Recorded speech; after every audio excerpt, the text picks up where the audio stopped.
40 साल पहले विमी ने इस दुनिया को अलविदा कह दिया था।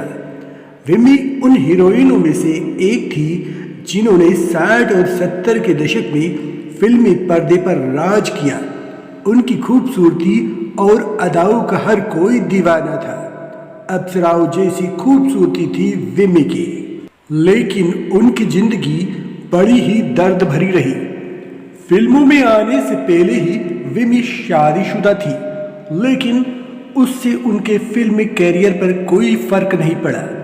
पहली ही फिल्म हमराज से वो रातों रात स्टार बन गई। देखते ही देखते उनके पास फिल्मों की लाइन लग गई और सभी हिट रही। अब तो निर्माता निर्देशक विमी को अपनी फिल्म में लेने के लिए उनके घर के चक्कर तक काटने लगे, पर न जाने किस्मत क्या चाहती थी। विमी का कैरियर अच्छा चल रहा था, लेकिन उसमें उनके पति ने रुकावट डालनी शुरू कर दी। विमी के पति उन्हें काफी प्रताड़ित करते थे, यहाँ तक कि विमी को कौन सी फिल्म करनी चाहिए या नहीं ये सब विमी के पति तय करते। पति की वजह से उनका स्टारडम कम होने लगा। उनसे तंग आकर विमी अपने पति से अलग हो गई, लेकिन पति की वजह से उनकी जो छवि धूमिल हुई उससे उनके कैरियर पर काफी असर पड़ा। फिल्म मेकर उनसे कतराने लगे और विमी को फिल्में मिलना बंद हो गई, जिससे विमी के पास ना तो कोई इमोशनल सपोर्ट बचा और ना ही प्रोफेशनल। काम न मिलने की वजह से विमी आर्थिक तंगी का शिकार हो गई। लेकिन इससे भी बुरा तो तब हुआ जब विमी ने कई प्रोड्यूसरों से आर्थिक मदद मांगी और सभी ने इनकार कर दिया। इसके बाद तो विमी की माली हालत और बुरी हो गई। एक वक्त पर जिस हीरोइन के फिल्म में होने से ही फिल्म हिट हो जाती थी, बाद में उस हीरोइन को ही फिल्मों के लाले पड़ गए और जो बची कुची फिल्में रिलीज हुई वो भी फ्लॉप हो गई। विमी की निजी जिंदगी भी काफी बुरे दौर से गुजर रही थी। आर्थिक तंगी के कारण विमी को अपना वो बंगला भी छोड़ना पड़ा जिसमें वो रह रही थी। एक वक्त पर महंगे कपड़े पहनने वाली, महंगी गाड़ियों में घूमने वाली और लाखों रुपए कमाने वाली हीरोइन बाद में ऐसे मुकाम पर पहुंच चुकी थी कि हर कोई हैरान था।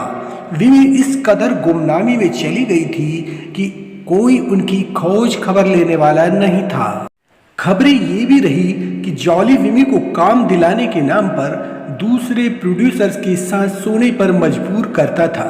प्यार की मोहताज हो चुकी विमी उसकी बातें मानने लगी और प्रोड्यूसर से मिलने जाने लगी। विमी की करीबी दोस्त कृष्णा ने भी इस बात की पुष्टि की थी कि वो प्रोड्यूसर से मिलने अलग अलग होटल जाने लगी थी और प्रोस्टिट्यूशन का हिस्सा बन गई थी। डिप्रेशन, कैरियर के खत्म होने और माली हालत खराब होने की वजह से विमी ने खुद को शराब के हवाले कर दिया। कहा जाता है कि आर्थिक तंगी की वजह से विमी ने खुद को वेश्यावृत्ति के हवाले कर दिया था और फिल्म मीडिया के लोग ऐसा बताते हैं कि विमी एक बार के एक रात के 300 से 500 रुपए ही ले पाती थी।